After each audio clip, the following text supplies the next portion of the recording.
Alors bonjour, bonjour Francis, bonjour Isabelle qui est là. J'espère qu'avec le temps, d'autres vont pouvoir se joindre à nous. C'est toujours sporadique, les gens peuvent, ne peuvent pas. Euh, voilà. La dernière fois, on a regardé le sujet de qui est Israël. Partie 1 de 2 concernait la définition de ce qu'est un juif. Ce qu'on a vu, on a fini avec l'image de l'olivier tirée de Romains 11. Le sujet à discuter aujourd'hui, c'est encore là, c'est qui est l'Israël. Partie 2 de 2. On va regarder les théologies de l'Église en rapport avec cet Israël-là. On va regarder les différentes théologies, puis un peu qu'est-ce qui s'est passé dans l'histoire pour en venir au point où qu'on en est aujourd'hui. Donc, dans la partie, on a vu que le juif n'est pas nécessairement de façon physique, mais spirituelle.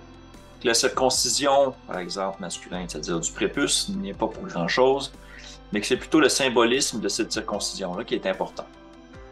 Que l'obéissance par la foi est en fait ce qui fait de nous des juifs. On a vu que nous sommes greffés, comme à l'Israël de Dieu, à Christ.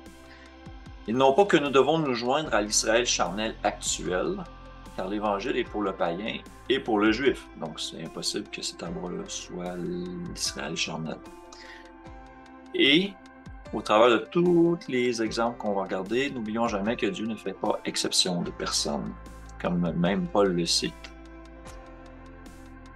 Comme on a vu, ce ne sont pas les enfants de la chair, c'est-à-dire les descendants physiques d'Abraham qui sont Israël, et que les païens sont appelés à faire partie de l'Israël de Dieu, qui a comme symbole la repentance et le retour vers Dieu. Mais, avec tout ça, ça laisse des questions. Bien sûr, qu'en est-il de l'Israël charnel alors? Quelle est leur place dans tout ce qui se passe, puis dans l'Écriture? Sont-ils exclus des promesses maintenant? Est-ce que l'Église de Dieu en tant que telle exclut ces personnes-là? Est-ce que l'Église remplace l'Israël? Est-ce qu'il y a des promesses faites à Israël et d'autres promesses faites à l'Église? Quelle est la distinction entre un Israélite, un Juif ethnique? Comment on démêle tout ça? Et comme Francis m'a dit en entrée de diffusion, et on va y tenter d'y répondre dans cette diffusion-là, est-ce qu'on peut, nous, encore s'appeler des païens convertis ou on doit s'appeler juifs, par exemple? Donc, nous allons donc voir dans le premier lieu une confusion courante sur un texte qui parle de judaïser. Mais tout de suite après, on va regarder les différentes théologies. Et je vous les énumère. Donc, la première théologie qu'on va regarder, ça va être la substitution, ou ce qu'on appelle la théorie du remplacement. C'est l'idée avec laquelle l'Église et Israël sont le même groupe de personnes. La deuxième qu'on va regarder, c'est la théologie de la séparation. C'est-à-dire que l'Église et Israël sont deux groupes de personnes différents qui n'ont rien en commun. Et la troisième théologie qui est celle du reste. C'est la théologie dans laquelle l'Église et Israël se chevauchent d'une certaine manière. Donc on va regarder tout ça et une grosse partie de cette étude est basée sur un frère qui s'appelle John G. Parsons du site Hebrew for Christians, donc je vais mettre les liens à l'écran. Alors, on va parcourir une partie de son site d'ailleurs un peu plus tard. Et les images qu'on va voir, que je vais partager un peu plus tard dans les différentes théologies, sont prises de son site. Et j'ai juste traduit pour le bien de cette diffusion.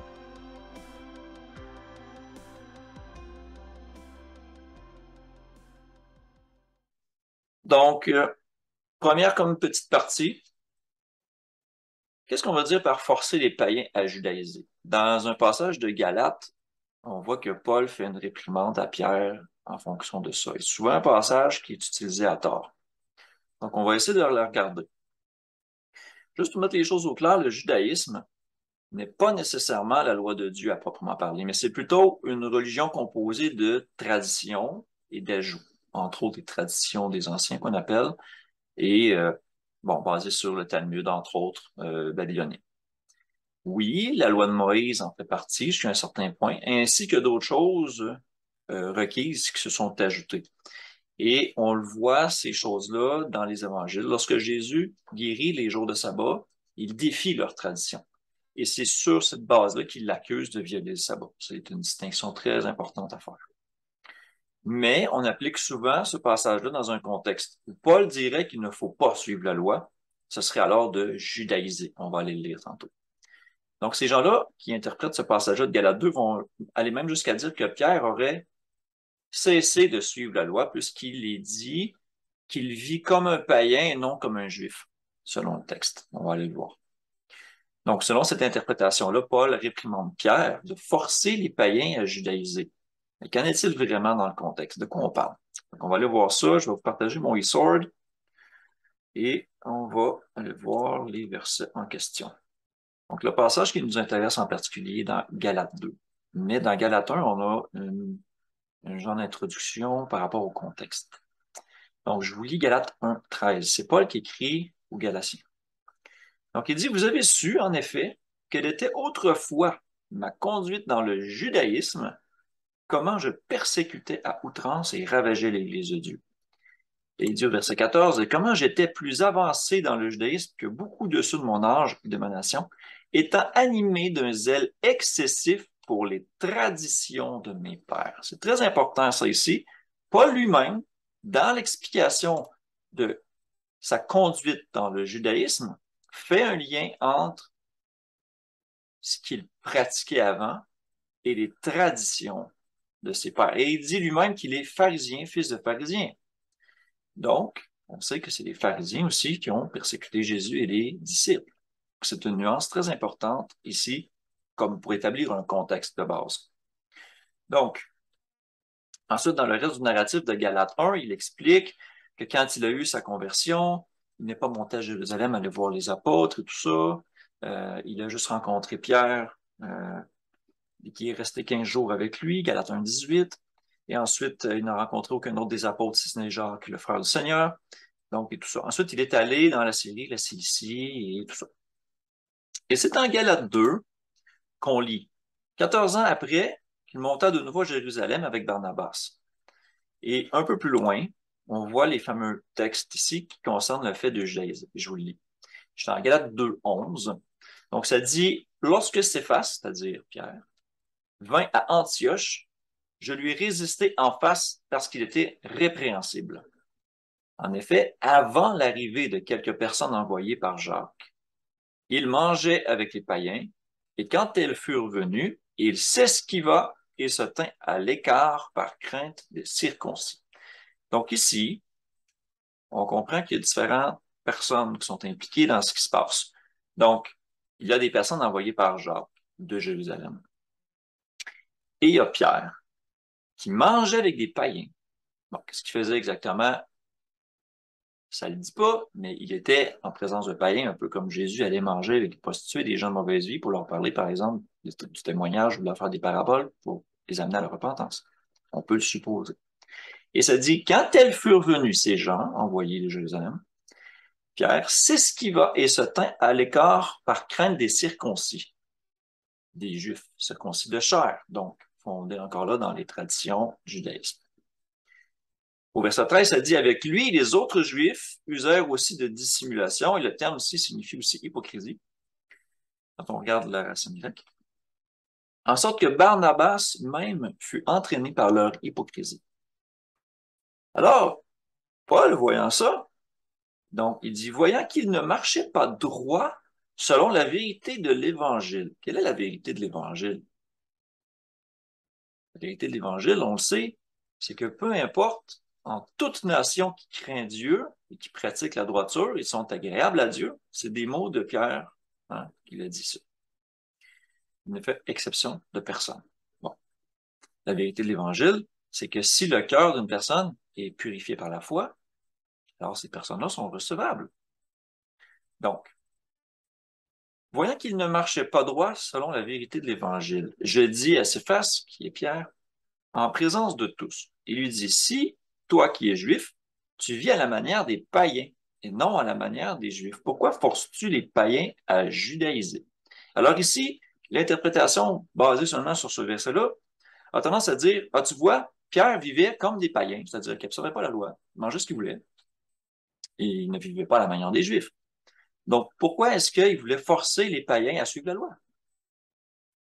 C'est un petit peu ça ici qui est avancé comme argument. est-ce que c'est vraiment ça que ça dit? Bien, qu'est-ce que c'est de judaïser? Qu'est-ce qui se passe ici en l'occurrence? On voit que ce qui se passe, c'est que par crainte des circoncis, Pierre a délaissé les gens avec qui il mangeait et se sépara d'eux. Donc, d'une certaine manière, il a forcé des païens qui a planté là, façon de parler, hein, des gens qui n'étaient pas juifs de naissance, il les a plantés là pour se séparer d'eux. Donc, eux, comment ils ont dû se sentir? Ben, ils ont dû se sentir, voyons donc, qu'est-ce qui se passe?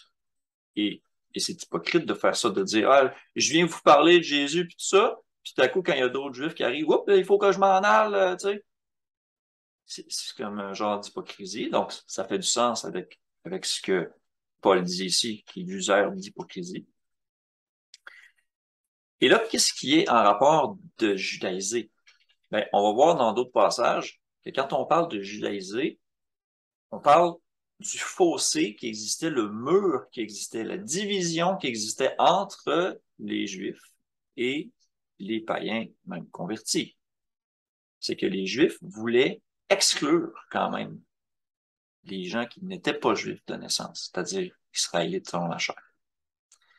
Donc, quand il dit ici, toi qui es Juif de naissance, tu vis à la manière des païens, donc tu manges avec les païens, et non à la manière des Juifs qui, eux, ne veulent rien savoir des autres personnes qui ne sont pas comme eux. Pourquoi forces-tu les païens à judaïser? C'est-à-dire, pourquoi les forces-tu à se diviser alors qu'on est supposé être assemblés en un seul corps, en Christ? C'est un petit peu ça ici. Et c'est cohérent avec son début de phrase qui dit qu'il ne marchait pas droit selon la vérité de l'Évangile. Bon, si on va un peu plus loin, on revient en fait un peu Acte 10, 28, on parle de ce côté-là, on parle de Pierre. Donc là, on a comme un peu le point de vue de Paul sur la situation. Maintenant, on va aller voir qu'est-ce qui s'est passé avec Pierre, qui parle exactement de la même chose.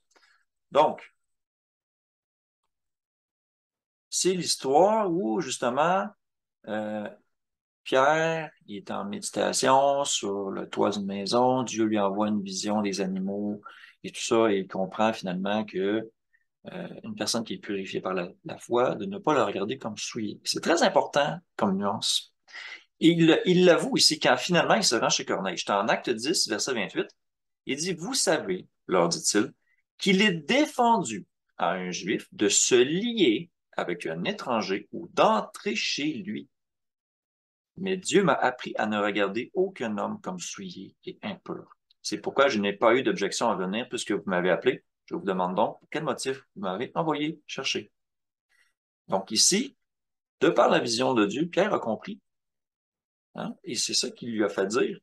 Je constate que il dit ailleurs, je n'ai pas le verset, mais en toute nation qui pratique la droiture, qui lui est agréable, donc il ne fait pas exception de personne. Et ça fait 100% du sens avec ça. Donc, le fait que Pierre voulait se séparer d'avec les païens, même purifiés par la foi, était une pratique judaïsante, était une pratique du judaïsme, d'une tradition de vouloir diviser. C'est très important. Et on voit exactement ce même pattern-là en Éphésiens 2. On l'a déjà vu, j'en repasse dessus, mais ça dit, il est notre paix, lui qui des deux n'en a fait qu'un, et qui a renversé le mur de séparation, l'inimitié. Là, je passe au verset 16 direct, là, il de les réconcilier l'un et l'autre en un seul corps, avec Dieu par la croix, en détruisant par elle l'inimitié. Et là, on le voit là, ça dit, avant, vous étiez loin, hein, vous étiez exclus des promesses de Dieu, tout ça, maintenant, vous avez été rapprochés, et vous avez le droit de citer en Israël, et tout ça. Donc, tout ça fait du sens quand on regarde ça dans le bon contexte. Il ne s'agit pas ici de dire qu'il ne faisait plus la loi ou des choses comme ça. On parle de judaïser, c'est-à-dire de séparer, hein, de traiter différemment des gens qui, même purifiés par la foi, euh, et on voit ça, comme par exemple en Luc 5,30, les pharisiens et les scribes murmurèrent et dirent à ses disciples, pourquoi mangez-vous et buvez-vous avec les publicains et les gens de mauvaise vie? Donc Jésus lui-même, dans son ministère, faisait ça. Et il avait dit aussi, ce ne sont pas ceux qui se portent bien qui ont besoin de médecins, mais les malades, je ne suis pas venu appeler à la repentance des justes, mais des pécheurs. Donc, c'était un petit peu quelque chose que Pierre n'avait pas compris. ou qu'il ne faisait pas lui-même. Il avait encore la crainte des Juifs circoncis. Il ne s'assumait pas, disons, dans l'Évangile. C'est ça qui s'est passé ici. Et on peut voir que c'est confirmé quand on s'en va en Acte 11, verset 2. Ça dit, lorsque Pierre fut monté à Jérusalem, les fidèles circoncis lui adressèrent des reproches en disant, tu es entré chez des incirconcis et tu as mangé avec eux. Donc, eux, dans leur tradition judaïsante, ils séparaient une personne non circoncis de chair et une personne circoncis de chair. Ils disaient, il ne faut pas s'associer à ces gens-là. Et Pierre le dit à Corneille, vous savez qu'il est défendu pour un juif d'entrer chez un étranger ou de s'associer ou d'aller manger avec eux. Donc, c'est de ça qu'on parle quand on parle de judaïsme. On ne parle pas nécessairement de loi ici. Bien que beaucoup de gens font le lien parce qu'on pense à du judaïsme et on fait le lien avec la loi et tout ça. C'est pas de ça qu'on parle. Bon. Et au final, quand Pierre raconte tout ce qui s'est passé, que Corneille et sa famille et tout ça ont reçu l'Esprit et tout, même ces gens-là, circoncis, avouent, ils disent, hein, Dieu a donc accordé la repentance aussi aux païens afin qu'ils aient la vie. On le voit en Acte 11, 18. Ça confirme tout ça. Ça confirme tout ça. Et là, ça s'est-tu passé exactement en même temps? Probablement pas. Euh, Moi, je pense que dans l'exemple de ce qui s'est passé avec Pierre, ça s'est probablement passé avant, quand Paul le reprend. Et qu'après, quand il a la vision de Dieu, de la nappe, qui s'est bas chez Corneille, il a appris la leçon. Mais peut-être qu'il y avait encore une lutte en rapport avec ça, il craignait peut-être encore ceux de la circoncision. Donc, le texte ne le dit pas, mais c'est clairement lié, on le voit dans le narratif, on parle du même sujet, c'est-à-dire comme de s'associer à des païens et tout ça. Donc, ça, c'était pour ça. On le voit en acte 11 un peu plus loin. On voit que, bon, des gens sont envoyés à Antioche et tout ça, et que ça arrive après la vision de Pierre. Donc, je suspecte que ça soit comme après, que peut-être Paul a entendu parler de ce qui était arrivé, de comment Pierre s'était euh, comporté, et qu'il est tombé sa tomate, comme on dit.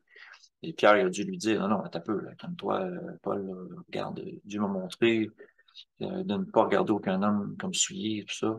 Puis ça s'est réglé comme ça parce qu'on n'entend pas parler après d'un conflit similaire à ça ailleurs. Donc, voilà. Et étrangement, quand même, quand on regarde 1 Corinthiens 5, 11, on voit que Paul lui-même dit de ne pas s'associer avec des personnes. On en a déjà parlé dans des capsules qui parlent du jugement, de toutes ces choses-là, mais si je vous le lis, donc, maintenant, ce que je vous ai écrit, c'est de ne pas avoir des relations avec quelqu'un qui se nomme en frère et impudique, c'est-à-dire fornicateur, ou cupide, idolâtre, outrageux, ivrogne, ravisseur, de ne pas même manger avec un tel homme. Donc, ici, c'est comme un peu la même chose que les circoncis essayaient de faire, sauf que eux, ils le basaient sur un critère pas important, c'est-à-dire la circoncision physique du corps qui fait en fait aucune différence, parce qu'on peut être circoncis physiquement, mais ne pas obéir à Dieu. Alors que la circoncision du cœur, elle, c'est d'observer les commandements, c'est de devenir à Dieu par la foi et tout ça. Donc ici, Paul donne la même prescription que dans le judaïsme, mais d'une manière saine, c'est-à-dire si on a quelqu'un qui se dit chrétien, qui se dit dans la foi, qui se dit suivre Dieu, mais qui commet tout un paquet de péchés, de ne pas manger, ne pas s'associer avec une telle personne. Donc là, si on prend ça d'une façon comme plus littérale, on pourrait dire que Paul carrément se contredit en Galates et en Corinthiens. Donc, faut mettre les choses dans le contexte pour bien comprendre de quoi il est question. Donc, le fait de judaïser, c'était une obligation, comme du judaïsme, une obligation de forcer les païens à se conformer aux traditions du judaïsme, se séparer, incluant des choses comme ne pas manger avec des incroyants. Donc, comment on en est arrivé là? Parce que tout ça, ça a eu des conséquences et c'est comme juste une introduction que je voulais faire, ce qui nous amène aux théologies de l'Israël et de l'Église.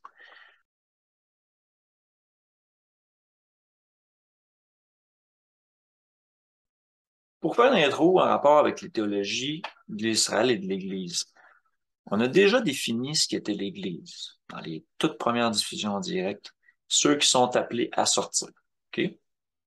Et on a vu que l'Église, c'est pas un concept nouveau, que ce sont des gens pieux, repentants, droits, de l'Ancien Testament. Les autres aussi, ils étaient de l'Église en tant que telle. On a aussi vu ce que c'est être juif et Israël. OK? Donc, ce n'est pas non plus un concept nouveau. Ce sont des gens qui sont en alliance avec Dieu et qui observent ses ordonnances par la foi. Ce qui est important de comprendre dans tout ça, et c'est ça qui va servir de base à tout le reste. Pour bien comprendre qu'est-ce qui s'est passé dans tout ça, avec pourquoi est-ce qu'on en est au point où est-ce qu'on en est aujourd'hui dans nos églises.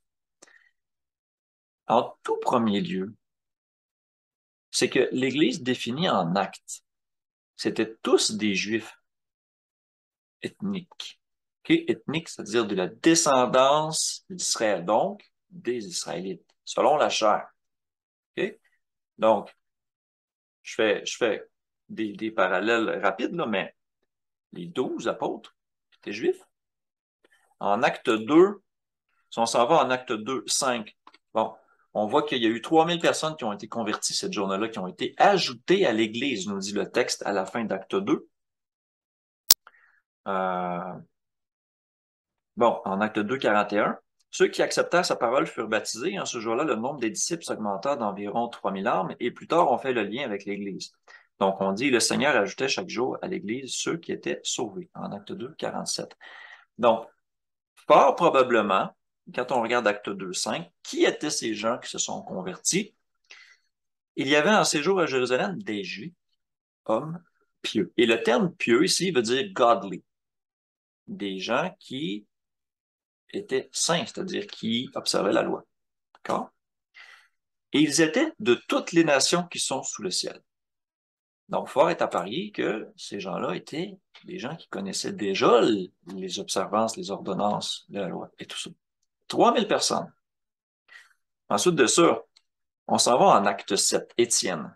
Quand il donne un discours au Sanhédrin, il donne un discours typiquement juif, vraiment, et il résume la loi, il résume la Genèse de Abraham jusqu'à David. Okay, vous pouvez le lire, mais il part vraiment d'Abraham et il finit jusqu'à David et il fait le lien avec la postérité de David qui est Christ et tout ça. Typiquement juif. Okay? Paul, bien certains ne seraient pas d'accord, Paul était aussi de son propre aveu et de son comportement un homme pieux selon la loi. Il a fait le vœu nazaréen, il observait les fêtes des pains sans levain, la Pentecôte, toutes ces choses-là, on le voit dans différents textes. Bien qu'on lui attribue des déclarations comme quoi il annulerait ou il abolirait la loi, ça, c'est des mauvaises compréhensions de la chose. Donc, Paul, lui-ci, qui a cru, qui faisait partie de l'Église, était un homme pieux selon la loi. Un juif aussi de naissance, israélite, selon la tribu de Benjamin. Bon. Timothée aussi était un fils d'une femme juive. On le voit en acte 16. Donc, acte 16, 1. Ça dit, il y avait là un disciple nommé Timothée, fils d'une femme juive fidèle et d'un père grec. Donc, on sait que Timothée fut intégré à l'Église. Ensuite, des milliers de Juifs zélés pour la loi crurent. On le voit, acte 20, T1, verset 20. Donc, ils s'en vont dans une synagogue et tout ça, et ils parlent. Et quand ils l'eurent entendu, ils glorifièrent Dieu, puis ils lui dirent, tu vois, frère, combien de milliers de Juifs ont cru, et tous sont zélés pour la loi. Donc, ce sont des gens qui se convertissent et qui sont pieux, selon la loi. Ce sont des Juifs. On parle aussi, mettons, d'Ananias, qui a été envoyé pour guérir Saul quand il a été mis aveugle lors de sa conversion. On est en acte 22, 12. Ça dit, or, un homme nommé Ananias, un homme pieux, selon la loi, et de qui tous les Juifs, demeurant à Damas, rendaient un bon témoignage.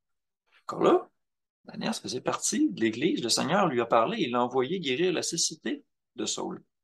Très important. Et puis, ensuite, sont arrivés d'une façon plus abondante des païens, convertis, bien sûr, sont rentrés dans l'Église, commençant par Corneille, qui était au milieu des Juifs. On le voit en acte 10. Donc, je m'en vais en acte 10, 24, mais on peut lire acte 10 en général. Mais ça dit acte 10, 22, Corneille Santonier, homme juste et craignant Dieu, et de qui toute la nation des Juifs rend un bon témoignage. Hmm. Et cet homme-là se convertit, mais vu qu'il n'était pas israélite de naissance, Pierre avait eu des réticences à aller vers lui, et c'est Dieu qui lui montre, non, il a été purifié par la foi, vas-y. Et on fait le lien avec ce qu'on a jasé juste avant, c'est-à-dire de judaïser et tout ça.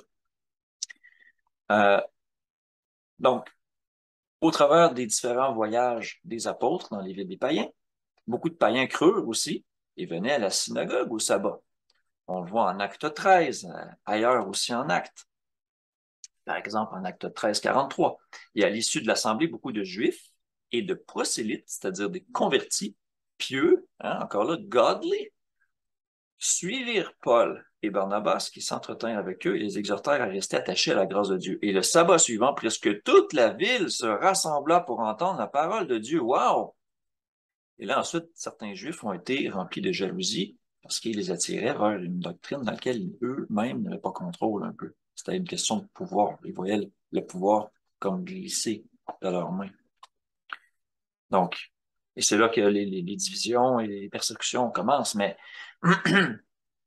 dans l'essence de ce que je veux vous communiquer, c'est que l'Église, à la base, même si on croit qu'elle a été plus solidement créée à partir d'Acte 2, elle était composée presque uniquement de Juifs pieux, selon la loi. Tous des gens qui se convertissaient et qui revenaient aux ordonnances de Dieu, c'est-à-dire la loi, les commandements et tout. C'était pas des gens qui sortaient de la loi pour aller dans un autre monde du christianisme ou un truc comme ça. Alors, mais qu'est-ce qui s'est passé? Bien, je vais revenir au share un peu plus tard. Euh, Après la destruction de Jérusalem, le fossé vraiment s'est creusé entre, on va dire, les racines juives et les chrétiens. Mais on pourrait dire le judaïsme qui existait dans le temps, une espèce de pharisaïsme avec des traditions, et les chrétiens qui, eux, suivaient encore, qui venaient d'une racine juive. Okay? Ben, il y a un fossé qui s'est creusé parce que la destruction de Jérusalem a été centrale. C'était la preuve que Dieu avait rejeté les dirigeants de Jérusalem. Et Jésus avait prophétisé que Jérusalem serait détruite. Et il avait même conseillé à ses disciples, quand vous verrez la ville entourée, tout ça, fuyez, sortez de la ville. Que la destruction est proche et tout. Donc, quand on regarde, là, je ne passerai pas tout ça, mais quand on regarde historiquement ce qui s'est passé, il y a eu des persécutions en rapport avec ça. Et on commençait à blâmer les chrétiens pour ça. Euh, et parallèlement au rejet de l'Église de Jésus de la part des dirigeants juifs ethniques, okay, les pharisiens de Jérusalem, de plus en plus de païens sont venus à la foi. Et tranquillement, les racines juives ont commencé à être oubliées. Et on peut voir ça dans différents écrits de ce qu'on appelle les pères apostoliques. D'accord? Cet oubli-là qui a commencé a été plus consolidé par les différents enseignants chrétiens païens, on pourrait dire, des premiers siècles, qui, sous l'influence des philosophies grecques, euh, préconisaient clairement de séparer l'Église de ses membres juifs. Il disait qu'il fallait vraiment séparer les deux. Donc, c'est sous l'influence de la philosophie grecque qui préconisait de couper l'Église de ses racines juives historiques. L'Église païenne s'est alors imposée comme une entité distincte d'Israël et s'est séparée avec sa propre mission, son propre but, son propre objectif. Okay? Et on va regarder un échantillon de ces enseignements-là qu'on va lire. Mais un grand nombre de ces premiers dirigeants chrétiens païens révèle un peu la paganisation, le début de la paganisation de l'Église. C'est très important. Donc, je vais aller sur le site Internet de ce frère et je vais vous lire. Là, le site est en anglais, mais je l'ai passé dans un traducteur. Donc, ça devrait quand même le rendre pas si pire, mais je vais aller vous partager la page pour qu'on puisse le lire. Parce qu'il y a quand même du texte intéressant. Et là, je vais peut-être pas tout lire en détail, mais on va regarder les gros noms et ceux que je juge les plus pertinents. Et vous pourrez prendre le temps, au pire, de faire pause pour lire. Donc, on prend le premier. Marcion de Sinope, 110-160 après Jésus-Christ, était un helléniste. Un helléniste, ça veut dire quelqu'un, un étranger. OK? Donc, on pourrait être, dans la terminologie, on peut être juif helléniste, c'est-à-dire un juif qui est né à l'étranger, qui fait partie des nations. Bon. Euh, Lui, il était imprégné des idées de Platon, qui était un philosophe grec, et du gnosticisme. Il voulait séparer le christianisme de tout lien avec le judaïsme et la loi.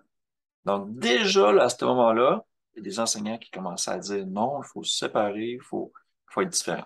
Justin Martyr, un des premiers apologistes chrétiens, a écrit son dialogue avec Tryphon le Juif, qu'on peut trouver en ligne d'ailleurs si on le cherche, dans lequel il affirmait que l'alliance de Dieu avec Israël n'était plus valide et que les gentils, les païens, les avaient remplacés. Déjà ici, là, on commence à voir la base des différentes théologies qu'on voit de nos jours. Quand? On s'en va avec Tertullien, 160 à 220 après Jésus-Christ. C'était un autre apologiste chrétien, gentil veut dire païen, qui a blâmé les Juifs pour la mort de Jésus. C'est vrai en partie, ok, on sait ce qui s'est passé, mais c'est les Juifs incrédules qui ont tué Jésus, c'est pas ceux qui croyaient en lui, bien sûr. Donc c'est une façon trop généraliste d'avancer les choses, mais c'était pour susciter encore plus la division, ça. On s'en va avec Origène, qui a fondé une école à Alexandrie en Égypte qui enseignait l'interprétation allégorique des Écritures. Donc, ça veut dire, s'il y a un passage qui parle littéralement d'Israël, on dit, ah non, non, ça ne concerne pas Israël, ça concerne l'Église maintenant. Okay, on fait des allégories, on essaie de spiritualiser des concepts qui s'appliquent normalement littéralement. Okay? Donc, Origène a fortement été influencé par le gnosticisme néo-platonicien. Ben, ça veut dire un peu comme un genre d'occultisme mélangé avec des philosophies grecques. C'était aussi un antisémite, c'est-à-dire un anti-juif, qui accusait les Juifs de comploter pour tuer des chrétiens. Ensuite, il y a eu Eusèbe, a écrit une histoire influente de l'Église qui a imputé les calamités qui ont frappé la nation juive au rôle des Juifs dans la mort de Jésus.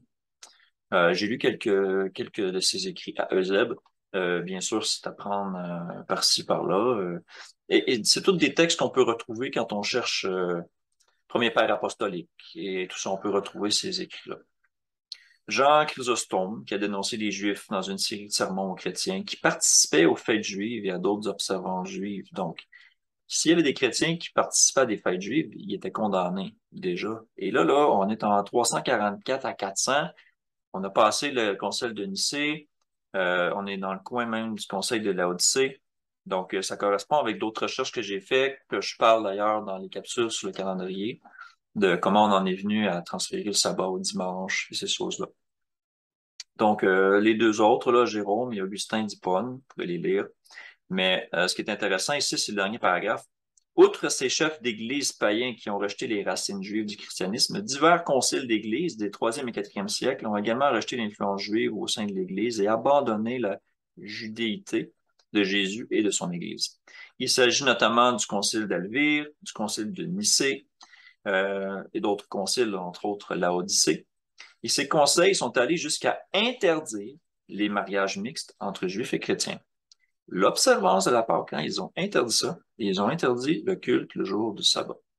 Donc, tranquillement, ça s'est installé, cette division-là, et sûrement que c'était entretenu du côté juif aussi. Et c'est ce qui a mené tranquillement, mais sûrement, vers une théorie soit du remplacement, soit de la séparation, qu'on va voir comme euh, dans la suite. Donc, on va aller dans le vif du sujet. On va aller voir les différentes théories, savoir qu'est-ce qu'on peut en dire.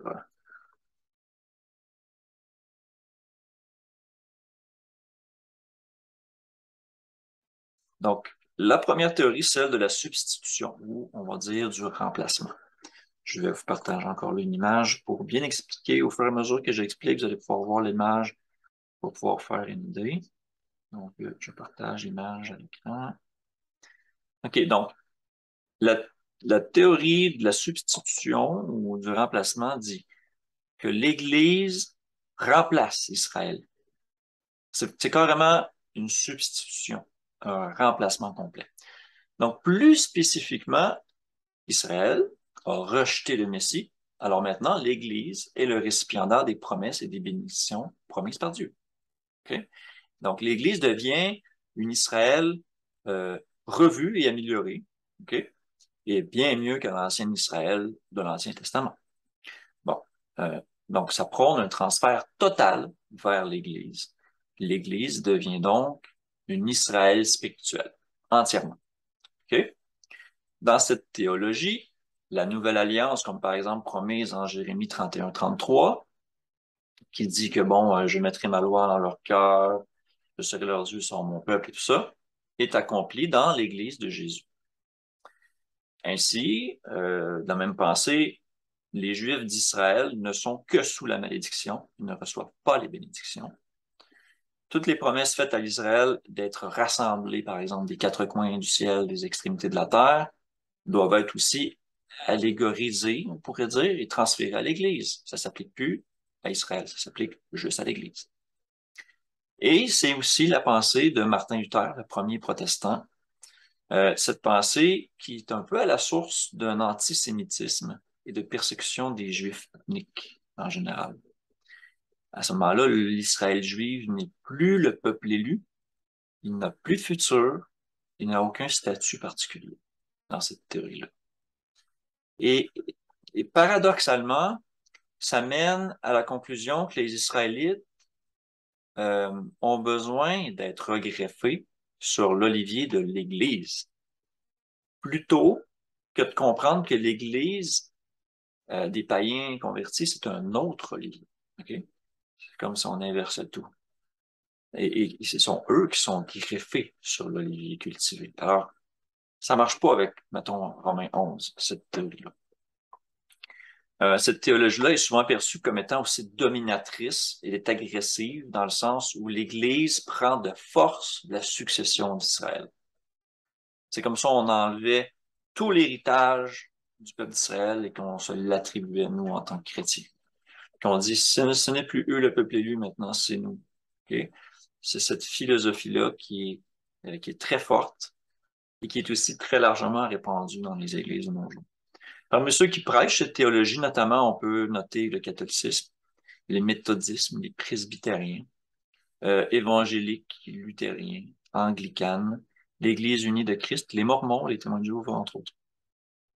Cette théologie du remplacement provient aussi principalement des effets de la doctrine des dispensations. On a vu un peu la doctrine des dispensations, hein, quand on dit l'ère de la promesse, l'ère de la loi, l'ère de la grâce, et tout ça, c'est intimement lié à cette théologie.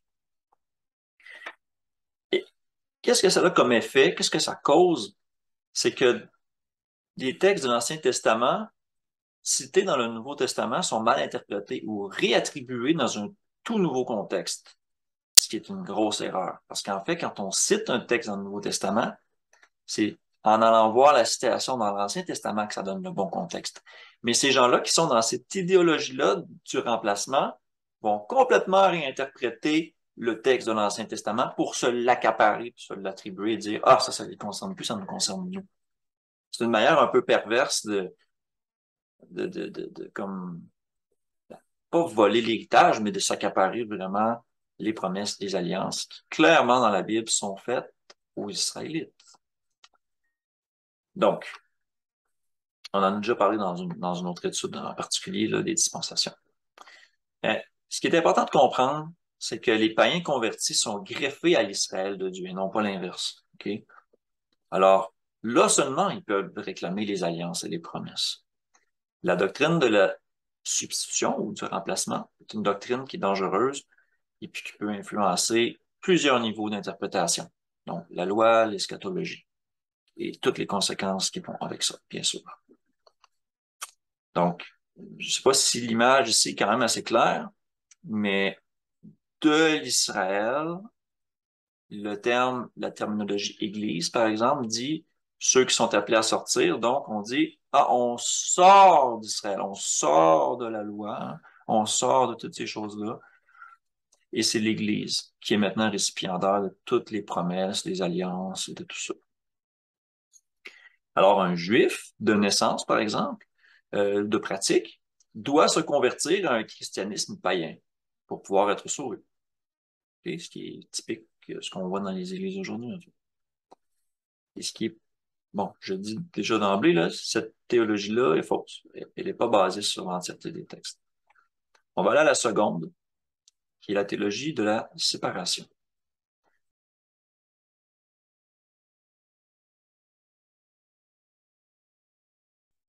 Donc, la théologie de la séparation, je vous montre une autre image. Donc, carrément, euh, ça part de la prémisse que l'Église et Israël sont deux groupes distincts, sans lien entre eux. Vraiment, le terme est juste séparation. Les promesses, alliances ne sont pas transférées à l'Église, elles concernent Israël seulement, dans ce cas-là de figure. L'Église devient alors une entité séparée avec un but, une destinée distincte, hein, qui lui appartient en propre. Cette théologie, quand même, on pourrait dire, fait l'effort de garder les choses dans leur propre contexte.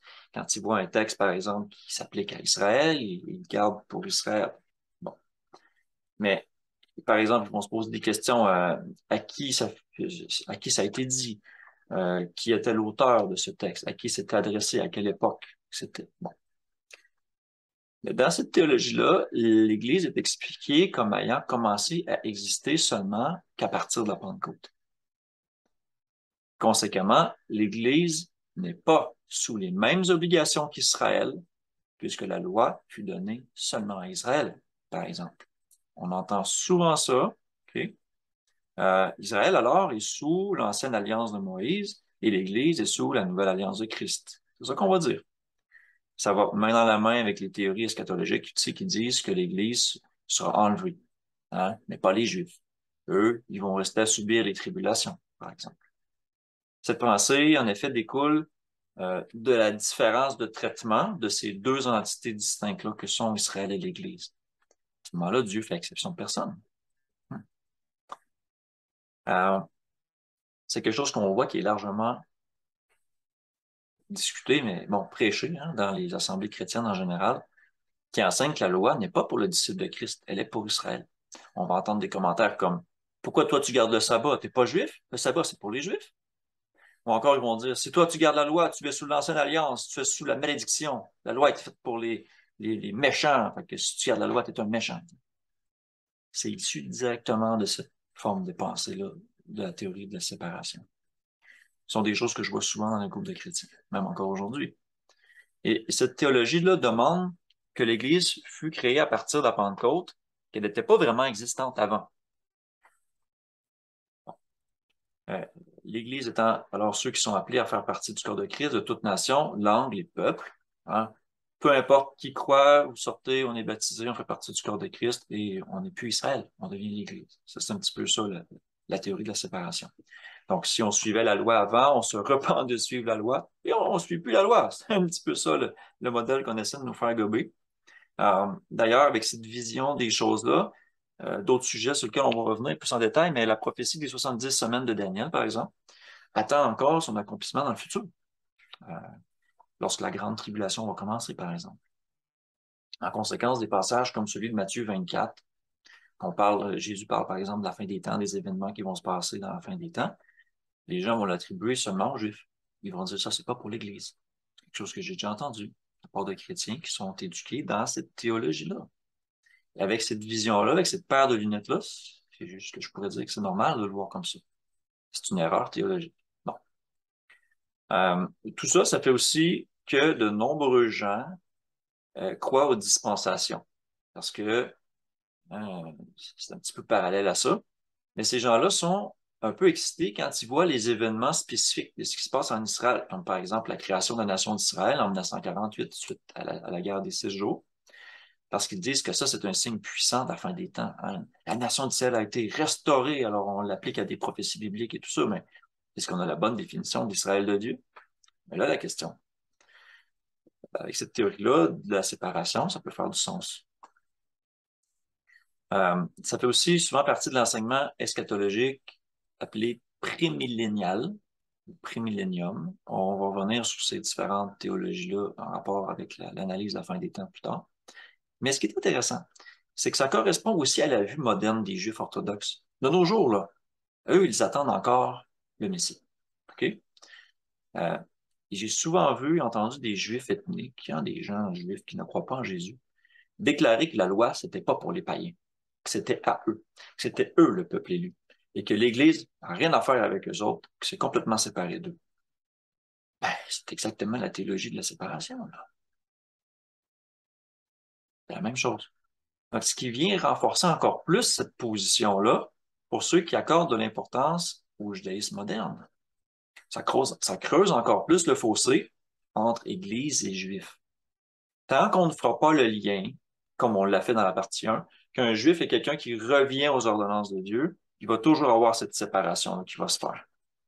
Et présentement, c'est ce qui se passe dans le monde. Les gens sont encore divisés en rapport avec ce sujet. C'est triste. Euh, En résumé, la théologie de la séparation dit que l'Israël national qui existe aujourd'hui à Jérusalem est Israël et que l'Église ne fait pas partie de ça. C'est une autre entité à part. OK? Il y a donc dans cette théologie-là trois groupes distincts de personnes. Euh, Ceux d'Israël, le païen, celui qui est complètement extérieur, qui ne croit pas, et l'Église. L'Église qui, force d'admettre, est composée peut-être de Juifs et de païens. Ça devient un peu confus. Ça se complique parce que quand un Juif devient chrétien, qu'est-ce qui se passe au juste avec cette théologie-là? Et quand un païen devient juif, qu'est-ce qui se passe? Et quand un chrétien devient juif? C'est des théologies qui ça explique pas ce cas-là, ou à tout le moins, c'est des réponses qui sont données, c'est obscur, puis ça colle pas vraiment à la Bible. OK? L'effet ultime, vraiment, de cette théologie-là est qu'elle encourage le détachement des chrétiens envers ses racines juives. On l'a vu au tout début, l'Église, quand elle a pris de l'expansion et que les païens, vraiment, se sont joints à l'Israël de Dieu, l'Église, elle était presque entièrement juive. Elle était d'origine juive. Jésus était juif. OK? Et donc, ça provoque un détachement des chrétiens de leur racine juive, alors qu'ils se disent, ben, la loi, les promesses, ça les concerne pas. Ou encore, ils veulent avoir les promesses, mais sans la loi, hein. Ils veulent avoir juste le bon, mais sans faire les efforts. Ce qui en fait a pour conséquence de minimiser les Écritures de l'Ancien Testament ou les interpréter dans un tout autre contexte. Et ça, encore là, aujourd'hui, on le voit. On voit qu'il y a beaucoup de chrétiens qui donnent beaucoup d'importance aux écrits du Nouveau Testament, mais qui négligent complètement l'Ancien. Ils disent, ah, mais ça, c'est l'Ancien Testament, ça ne nous concerne pas. Ça concerne Israël. Tout ce qui nous concerne là-dedans, c'était l'avènement de Christ. Tout le reste ne nous concerne pas vraiment. Ça, je vois ça vraiment plein de fois. J'ai vu ça partout, un peu partout. OK, on va passer à la troisième théologie, qui est celle du reste élu.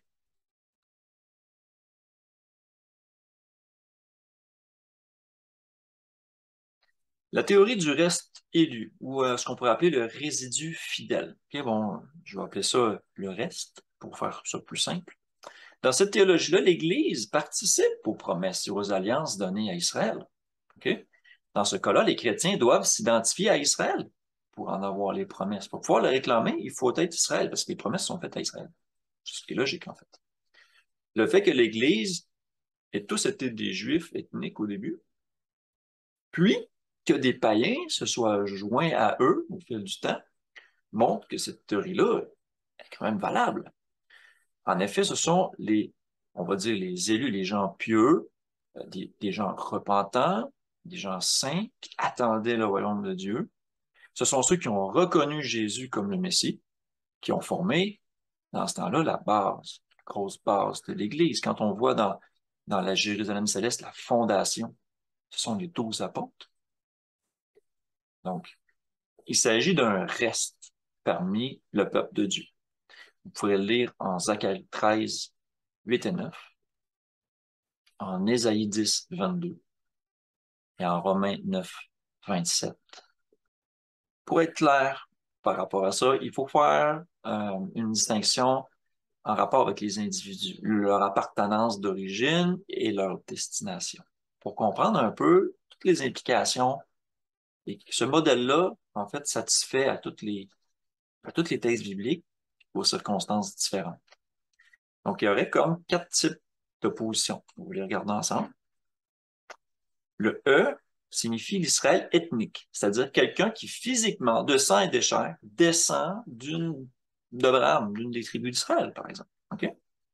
Le R signifie un reste d'Israël, c'est-à-dire une personne qui va rester fidèle à Dieu, qui va croire en Christ, que le Messie est venu pour le péché du monde et toutes ces choses-là.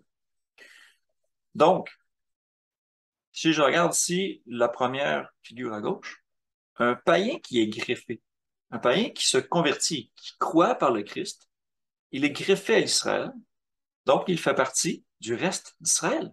Mais il n'est pas un Israël ethnique, il n'est pas un juif ethnique, il n'est pas israélite, mais il est un juif greffé, il est juif spirituel. Ensuite, un juif du reste. Lui, il est ethnique. Il descend d'Israël physiquement. Et il a cru, et il est toujours fidèle et pieux selon la loi. Alors, il se situe là. Il fait partie du reste de l'Israël de Dieu. Un juif purement ethnique. Lui, il est descendant d'Israël, mais il ne croit pas. Donc, il n'est pas dans le reste d'Israël. Il est ethnique, mais il n'est pas dans l'Israël de Dieu. Vous voyez? Et un païen qui ne croit pas en Dieu, il est sans les promesses, sans l'alliance, sans Dieu, sans espoir. Il est à l'extérieur de ça. C'est important de comprendre ça. Parce que on se situe où, nous, là-dedans? Moi, je peux dire que j'étais ici. J'étais un païen à l'extérieur des promesses. Et que j'ai cru et que j'ai été greffé au reste d'Israël. Je suis pas un juif ethnique. Bon, en tout cas, je pense pas que dans ma descendance, je peux remonter à un descendant d'Israël, par exemple. Mais je fais partie de l'Israël de Dieu par ma foi en Christ, par mon obéissance à Dieu et tout ça. J'espère que c'est votre cas. Mais s'il y a des Juifs ethniques qui nous écoutent, et si vous êtes revenus aussi aux ordonnances de Dieu et que vous croyez au Messie Jésus, vous êtes un Juif du reste. Donc, qu'on soit païen ou Juif ethnique, on peut être Juif dans le sens faire partie de l'Israël de Dieu. Vous voyez? Je trouvais que l'image était très parlante, quand même. Euh, je pense que j'ai une autre image qui est complémentaire à ça. Oui. Donc, ici, si je prends ce modèle-là pour l'expliquer d'une autre manière. Ça dit la même chose, mais ça l'explique d'une autre manière. J'ai ici un cercle qui représente les nations, les païens en général. Et j'ai un autre cercle qui représente l'Israël ethnique. Donc, ici, ce sont les deux oliviers qu'on voit qui sont décrits en Romains 11. On voit l'olivier sauvage des nations et on voit l'olivier cultivé avec ses branches naturelles. Ceux qui ne croient pas sont retranchés. Okay? Les autres restent sur leur arbre. Et ceux des nations sont coupés de l'olivier sauvage et sont greffés sur l'olivier cultivé. Ils sont greffés sur l'Israël de Dieu. Alors, en Romains 11, 26, ça dit ainsi, tout Israël sera sauvé. Et ça fait beaucoup de sens. Ça satisfait à tous les textes que j'ai rencontrés en rapport avec cette espèce de débat-là qu'on a souvent, qu'on voit en fonction des différentes théologies. Je trouvais ça très intéressant. Et ce frère-là, qui l'a représenté d'une manière visuelle, comme ça, avec des cercles, je trouve que c'est très parlant. Donc, j'espère que c'est utile aussi pour vous. Euh, donc, moi, ça fait le tour un peu pour ce qui est de la dernière théologie, du reste élu. J'irai dans la conclusion, vraiment.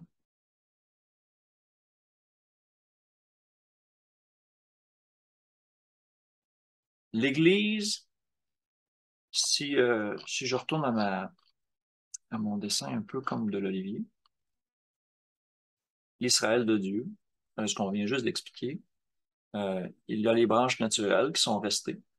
Ce sont ceux qui, descendants d'Israël, ont cru et ont formé l'Église, hein, où se sont repentis, comme les 3000 à la Pentecôte, comme Étienne, comme Ananias, comme Paul, comme Pierre, comme Jacques, tous ces gens-là.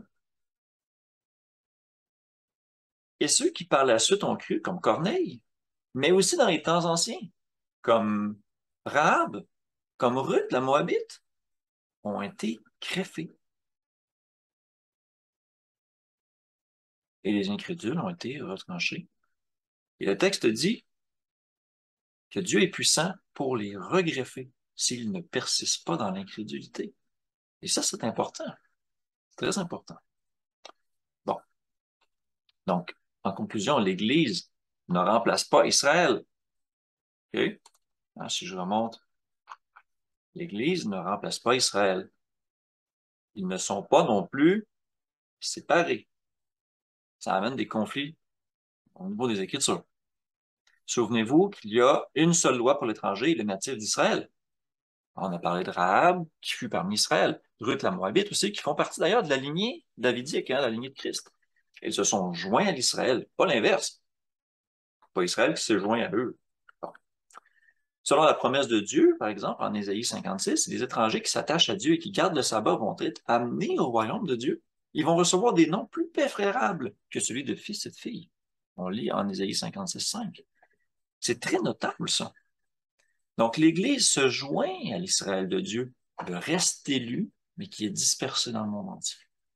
Et c'est pour ça que c'est très important d'aller dans le monde entier et de parler de l'Évangile. C'est pour rassembler le peuple de Dieu. C'est pour ça que Jésus, dans la Grande Commission, a envoyé et dit, prêchez la bonne nouvelle à toute la création. Faites de toutes les nations des disciples. C'est pour aller chercher les gens qui appartiennent à Dieu, que tout Israël soit sauvé. Donc, la mission d'évangélisation prend toute un autre perspective. OK? Donc, le juif ethnique, suivant Christ, ou qu'on soit un païen converti suivant Christ, il s'agit là de l'Israël de Dieu. OK? Comme on peut voir à l'image ici. C'est un peuple humble, repenti, un petit troupeau. Et, et là, je m'en vais à la dernière image. On peut voir dans la lignée, on pourrait dire, généalogique. Abraham, ben, c'était pas Ismaël, qui est l'enfant de la promesse, c'est Isaac. Et entre Ésaü et Jacob, c'est pas Ésaü qui a été choisi, c'est Jacob. Et parmi les fils d'Israël, ce n'est pas l'Israël ethnique, c'est le reste. Ce sont les Juifs ethniques et les païens convertis qui sont greffés à Christ, à l'Israël de Dieu. C'est assez important comme nuance. OK? Et il y a des textes parlant de l'Israël incrédule. Par exemple, Romains 11, 20. Cet Israël existe encore. Et l'Évangile doit leur être prêché à eux aussi. Bon, et leur incrédulité perdurera jusqu'à la toute fin. On a plusieurs textes qui le disent. Je vais le mettre à l'écran. Mais on a Daniel 9, 26. On a Luc 13, 35. Luc 21, 24. Romains 11, 25. Ésaïe 1, 25 à 27. Qui d'ailleurs, dans la Septante, est très intéressant. Ésaïe 1, 25 à 27. Et Ésaïe 62, 7, 12. Et il y a sûrement d'autres passages que j'ai passés à côté, mais je vais les mettre à l'écran pour que vous puissiez les consulter. Mais ceux qui, euh, au travers de tout ça, là, ont toujours eu la foi, de tous les temps, que ce soit par le système sacrificiel d'avant ou par le nouveau, par le sang de Christ. Ceux qui font partie du reste sont ceux qui seront sauvés. Les promesses s'adressent à eux. Il est important, très important de dire qu'il n'est pas question de retourner à des traditions du judaïsme, OK? Des traditions des anciens comme le Talmud, ou encore du mysticisme juif, des rites non bibliques, OK? Toutes sortes de choses qu'on ne retrouve pas dans les Écritures, que Jésus n'a pas fait, pas dit, ni les premières églises, OK? Il n'est pas question d'aller vers ceux qui sont, on va dire, l'Israël charnel et qui sont incrédules pour y trouver la vérité. Il n'est pas question de ça. Il ne faut pas imiter leur voix. La Bible dit très clairement qu'ils ont corrompu leur voix. Et l'Israël moderne actuel n'est pas, je voulais dire plutôt, l'Israël moderne actuel est une continuité du pharisaïsme dénoncé à l'époque de Jésus. C'est une continuité de. Ça serait complètement illogique d'aller voir des gens qui sont des branches retranchées. Comprenez? Donc, plus tard, on va réutiliser un peu toutes ces notions-là pour réaborder l'eschatologie et la description de certains symboles dans l'Apocalypse. Par exemple, des bêtes, des prostituées, ces choses-là. Ce sera très intéressant. Mais pour l'instant, j'ai fini. Espérant que ça a été utile à votre vie spirituelle, à son application biblique dans vos lectures. Euh, Merci d'avoir écouté. Je donne la parole à Francis et à Isabelle. Recueillez vos commentaires, vos observations si vous en avez. Et je vous écoute.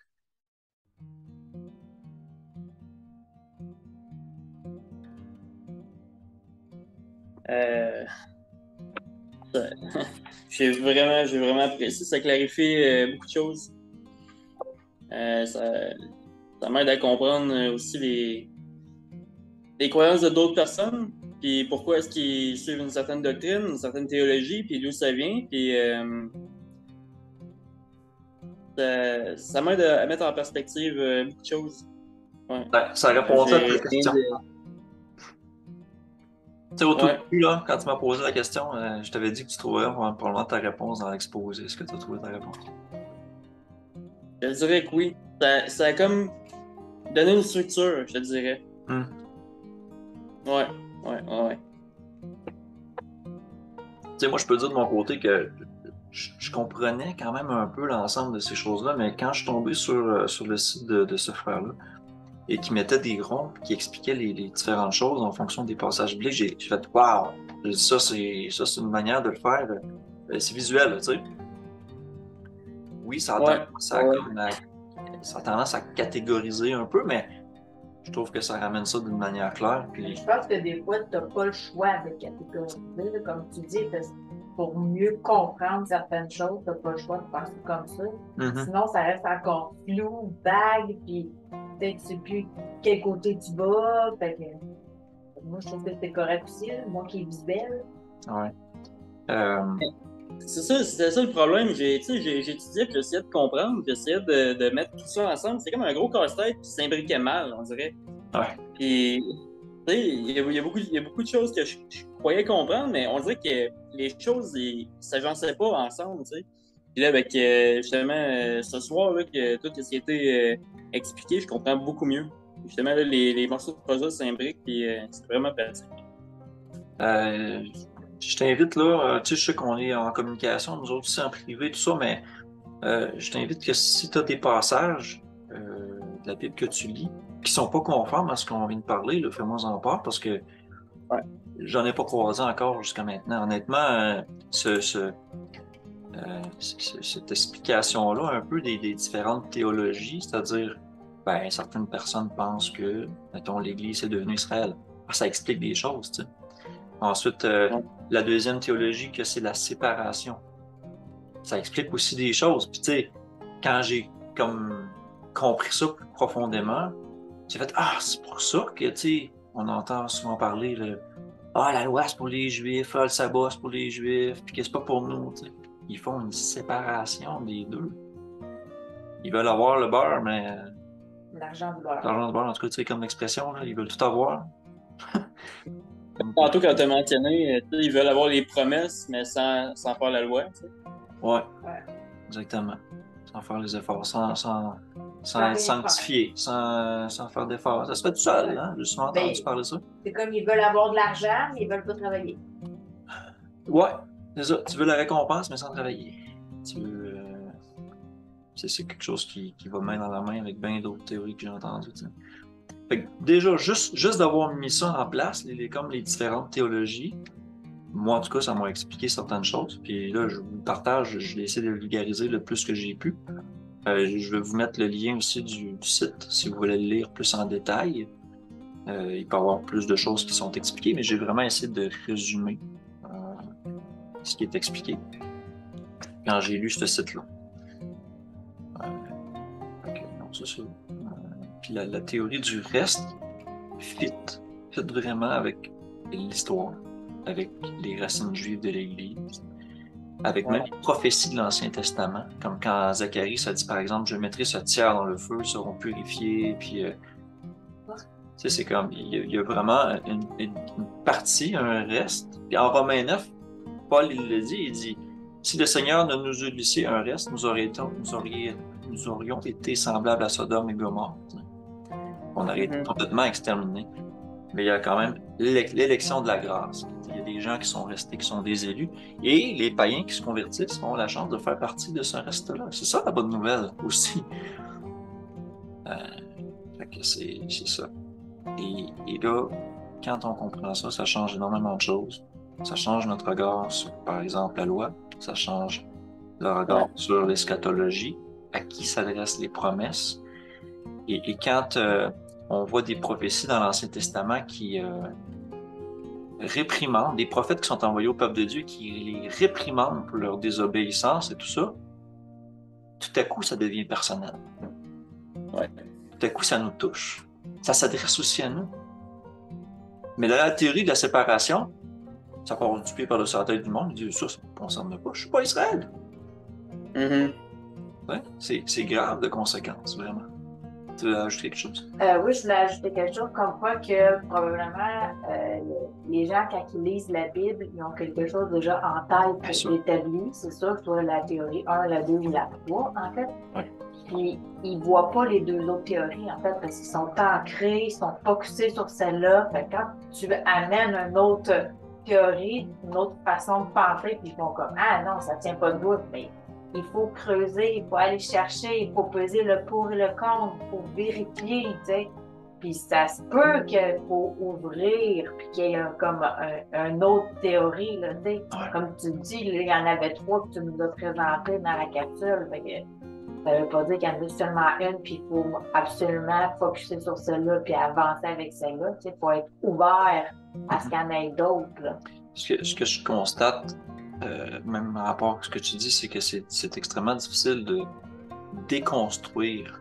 Oui. Si tu as construit une théologie, une croyance et que tu as lu la Bible pendant des dizaines d'années avec cette pensée-là, quand on nous présente quelque chose comme on vient de voir, on a ce qu'on appelle un phénomène de dissonance cognitive. Notre cerveau n'est pas capable de recevoir l'information et de la comprendre parce qu'on est tellement conditionné à penser d'une certaine manière qu'on n'arrive pas à voir comme Les la autres réalité, aspects, les autres aspects. c'est ça. Et c'est quelque chose qu'on doit lutter, même de notre propre nature en général. Quand on lit la Bible, c'est essayer d'essayer de projeter notre propre compréhension, puis d'essayer de comprendre plutôt ce que la Bible dit. C'est vrai pour plein de sujets, là, mais je pourrais faire le lien avec la construction, mettons. Ben bêtement, ce serait plus facile de se construire en neuf sur une fondation, de construire correctement, que de se construire un peu d'une certaine manière, après ça de dire ah, faudrait que je rénove tout, faudrait que je déconstruise mes murs pour refaire ça de la bonne manière. T'sais. Ben plus d'ouvrage. Ouais. Puis honnêtement, pour l'avoir déjà parlé, discuté avec des gens qui sont tombés dans des projets de réno, c'est un peu leur constat. C'est bien plus d'ouvrage tomber dans la rénovation que de construire correctement de temps par temps. Donc c'est. Puis tu sais, je veux pas dire qu'on est absolument 100% dans la vérité présentement, mais ce qui est important, c'est de comprendre qu'il y a différentes théologies, il y a une raison pourquoi ils sont là, puis qu'ils textent, que tout soit harmonieux, que tout coïncide, il faut que ça fonctionne. Puis cette dernière théologie-là, la troisième, comme on a vu, celle du reste, fonctionne avec l'ensemble des textes qui sont clés. Fait que c'est ça. Merci d'avoir été là. J'espère que ça a quand même éclairci des choses. Aussi pour ceux qui nous écoutent. J'espère que ça n'a pas trop été un choc pour vous. Je sais que ça peut l'être pour certaines personnes. Sinon, réécoutez la capsule, à tête reposée. Ouais, c'est ça. Lisez la Bible. Et essayez de voir au travers de vos lectures. Gardez ça en tête. Et peut-être que vous allez voir. Le Seigneur voulant, c'est lui qui a la capacité d'ouvrir la compréhension. La nôtre comme la vôtre. Ouais, j'ai oublié de vous dire, le sujet de la prochaine diffusion, ça va être le Fils de l'homme. Donc, pourquoi est-ce que Jésus se nomme toujours le Fils de l'homme? On va aller voir qu'est-ce que ça signifie dans l'Ancien Testament, dans le Nouveau. Donc, ça va être intéressant aussi à ce niveau-là. Merci d'avoir écouté, merci d'avoir été là. À une prochaine fois.